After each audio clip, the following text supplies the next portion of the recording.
Charlie's very smoochy this morning. I've only had a few hours sleep and I've got up and put her outside in the garden, but she did not want to be alone because she was alone all day yesterday in her cage because it was a miserable rainy day and I was not feeling all that well, so I sort of stayed in bed a fair bit and I didn't interact with her much because, I guess it was a bit mean of me really, but I was just like resting in bed and building up strength to go dancing last night. And my lungs are still not great, but when have they ever been great, So I soldiered on regardless, and I sat for a few hours yesterday during the day, and then I got up and made, about 3 videos for YouTube, and I was so exhausted, but I pushed through it. And so anyway, poor little Charlie didn't have much attention, so she's very, very, very enthusiastic about her mama today, which is lovely. And she's looking around my bedroom because I rarely ever bring her into my bedroom. But like a homing pigeon, I wanted to just, go back to bed, but I don't want her pooping in my bed. She's already pooped on the floor a fair bit. I'll have to wipe it off. Anyway, so I was thinking about the events of last night. I had a beautiful night last night in Brooklyn Standard, and I've made friends with some of the staff, and they were very lovely to me and generous and sweet and kind. So that was gorgeous. And my beautiful men, my one of my favourite bands I've been dancing for 13 years were playing, and they were as usual gorgeous to me. And so I had a lovely evening, and I didn't think I would be able to dance for the full 3 hours because they start playing at 11 and they play until 2. And I took quite a few little breaks, which I do anyway, and sat down and rested, and then I was like dancing in the seat even, so I didn't really rest that much. So I have the stamina of a Valkyrie gathering men up from the battleground, flying high against my own lungs, right? It's amazing what I'm capable of when I'm having a lovely time. But I was just sitting here thinking about things, and I was having a chuckle to myself because when I arrived to wait in the queue to get into Brooklyn Standard, there was a few people in the queue. It wasn't too busy. And this man arrived. I recognise his face because, I danced for 13 years, well, until recently, until 5th of August, when they were so vicious to me. I danced at the live wire bar at the casino. So, of course, Brisbane city music scene's pretty much just very small. A small minnow pool of the same people that you see regularly, going around all the different clubs. Eventually they turn up at the different clubs, right? So this man sees me and his eyes light up and he's all excited, and he's never really bothered me too much. He's not too creepy. Some of them are just vile, but I saw him and I was like trying hard not to roll my eyes because he just was so happy to see me. And look, it's harmless enough, I suppose. So I thought, I'll be polite, because we're going to be freaking standing side by side in the queue and it's just awkward. But, me being polite does not mean I want intimacy with him, right? This is what a lot of the men in the Brisbane music scene still do not comprehend, that a woman being civil and pleasant and, having a little bit of a conversation with you or even dancing with does not mean we want to take you to bed and be ravaged, or ravage you. I don't know why they're so infantile and still after all these years don't get it. And they should know me by now. Even those men, those regulars that I've never had any shown any interest in, still push the envelope after all these. It's tiresome actually. So anyway, so this man, I mean, he's nice enough, but I've always thought of him as a bit of a sleaze, you know. Anyway, sees me and runs to get into the queue behind, and he yells out, "Hello!" And you could tell he was excited because it was like a, "Hello!" Do it, Charlie. Do it, Charlie. Do it for the people. Go, "Hello!" Yeah, you do that. Yeah, hello! Hello! Hello! Is it me you're looking for? Can I see it in your eyes? Oh, anyway, so I'm standing there thinking, oh, but Jesus, this is going to be one of those nights. Well, thank God it wasn't, because I nipped it in the bud straight away, didn't I? As only Mama T, queen of her own destiny, can do, with years of training in the club and pub and casino scene. So anyway, so I barely look at him, but politely I say, "Oh, hello." And he reeked of aftershave. And look, he's not a hideous man. I mean, he's my age group.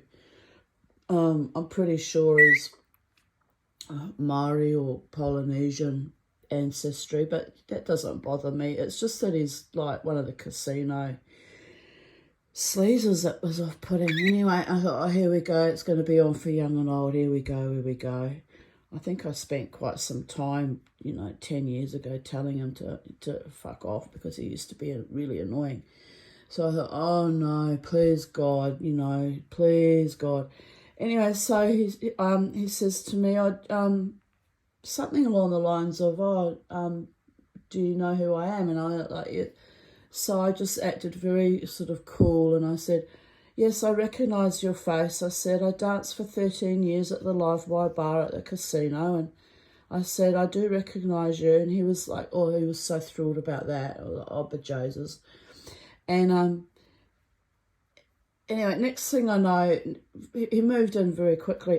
He went to put his hand on the back of my, in an affectionate gesture, really. It's not really sleazy per se, but it was just moving in a little bit on my turf a little bit too quickly.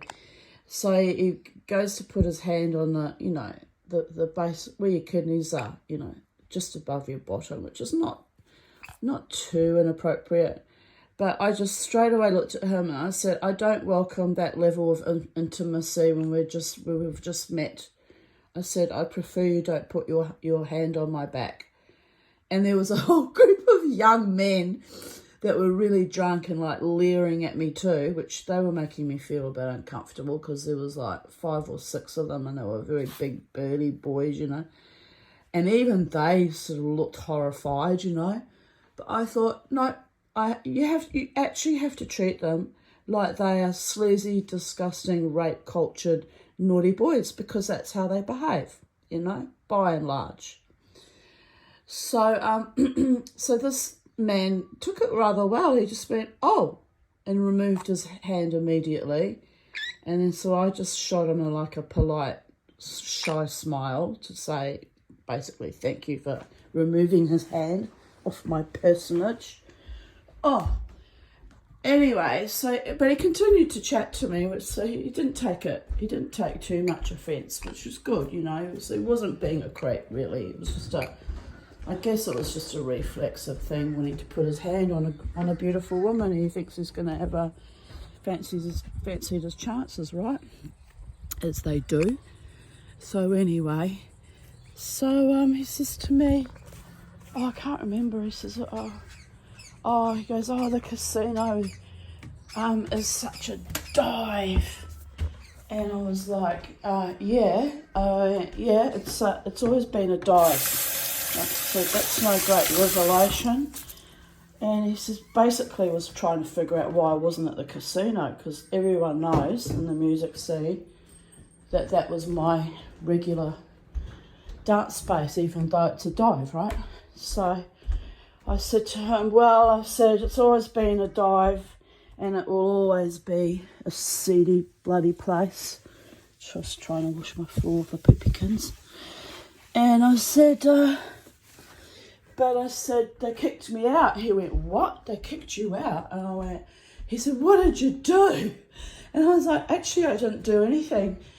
I said, I did the same thing I was doing for the last 13 years. He goes, what's that? I said, dancing in my spot, being wild, having a fabulous time. And had my own little spot in which I preciously bloody guarded. And I said they didn't like that anymore, so they kicked me out. They told me I wasn't 5-star enough for the new venue. So I said, fuck them. And he looked at me, sort of processing it actually. You know, he was actually a bit shocked. Look at my hair. This is a wild woman on repose after a wild night of dancing and wild, passionate expression of a non-sexual variety with my beautiful band and my beautiful co-dancers, right? So anyway, so this guy, he goes, oh, I can't believe they kicked you out. And I was like, nah. I said, I know why they kicked me out. And he looked at me. He says, why? I said, well, in 13 years, I said, I refused to fuck all the men. So they didn't like that, you know. They just want it to be a fuck fest over there. And I said, and I wasn't going to engage in that. And he just looked at me and went, so that will go running back. And I don't care because it's true how they try to degrade me constantly and push me out of my spot and kicked me when I was down when my dog died. So, and it happens to be true. You know, I said, oh, they're running their, you know, their drug running and their prostitution there. I said, I'm well aware of what's gone on there over the many years, I said, but I was not participating in that. And for a long time, they were happy to have me there. Now it's gone all seedy and revolting. Well, good luck to them. I said, tell me I'm not 5-star enough, though. So even the young men that were listening in were just like...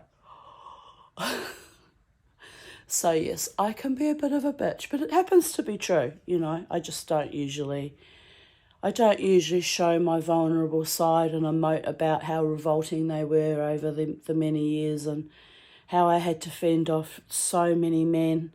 Even recently with this online thingy going on about, oh, you know, men want you, and it was just so seedy, you know. Of course men want me. I'm a woman, I'm passionate and I'm wild, and they want to contain me and pin me down and, you know, use and abuse. Of course they want you. I don't want that. I have a life for myself that is beautiful, that I created out of the dust of my own destruction from, complex PTSD from my filthy childhood and a life hanging around in dives with filthy men. Why would I want to be treated like just some kind of, you know, thing to be humped and used and abused? So anyway, I thought, well, I'm going to have trouble with this one, but I didn't. He got the message loud and clear when I said I'm not there. I wasn't going to participate in the fuckery. So we get in. He actually was a gentleman. He said, you're, because I was in front of him in the queue. So he said, oh, you go first. And I went into the club, and as soon as I got in the club, I went straight to the bar. And he went straight past me and didn't bother me for the rest of the evening, which I was relieved. I was absolutely relieved because, you know, he used to be one of my kind of stalkers. Some of them were bad stalkers too, like it was creepy what used to go on. And there was no protection for me and I had to fend them off. So if I have a night like that, I'll be going home early because I'm not well and I can't cope with that level of interaction. You know, when I'm not well, it sets my teeth on edge. Sets my teeth on edge when I'm really well too, but my tolerance is low, you know. Anyway, I went to the bar and the lovely bartender, you know, said, oh, the usual. I said, yes, please. And he's just such a lovely younger man, and the staff there at Brooklyn Standard are lovely and, you know, kind of really looked after me a bit, which was sweet. And I went to dance and, there was some couple of women dancing around me, and one lovely lady said, oh, I love your dress. And so I was showered with compliments. And, you know, the night went on and I had a really lovely time. So the the rough start with this man, you know, wanting to be a little bit too forthright and intimate, putting his hand straight on me as if I were his girlfriend. You know, it's like, didn't end up ruining my night, you know, thank goodness. So that was it. Oh, I tell you what, they played, Alter Egos played, they played quite a few of my wonderful songs that I like, but at the end of the night, the last song they played was Lightning Crashes by Live, which is one of my favourite songs, like, to go off to, because I usually go really off to Zombie and Seven Nation Army, and you know, I have a few songs on my dance retinue where I really get into the zone and really cut loose, and I was quite tired by the end of the night, so they started playing Lightning Crashes, and I went off, and so I was so exhausted after that finished. I went and got a glass of water because it wasn't, I had 4 drinks last night, which is a lot for me. But it was over the course of, you know, three and a half hours. And I thought, oh, 4 drinks, like 1 drink an hour, I'll probably be over the limit. So I went and got a glass of water and sat down and just nursed that for about half an hour before I walked off to get my car, you know.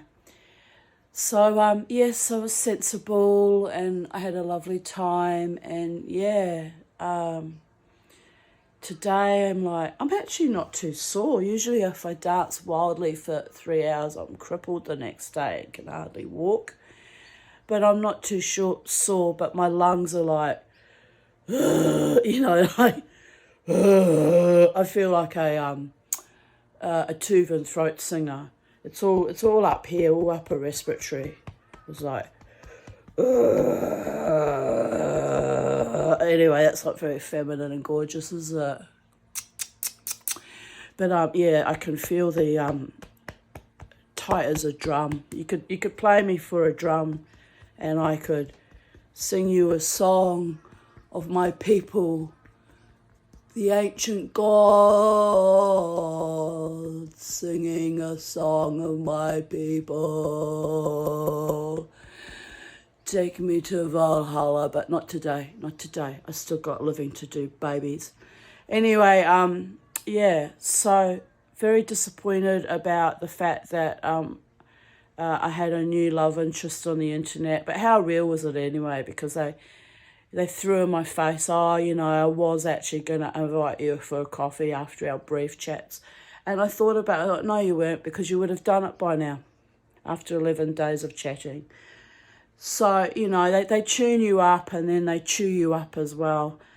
And I was a bit gutted about it. But, like, the thing is, you know, with a name like Davidson, I mean, it's a trigger for me. And I would have gotten over it if he was a decent man and actually genuine. I probably would have been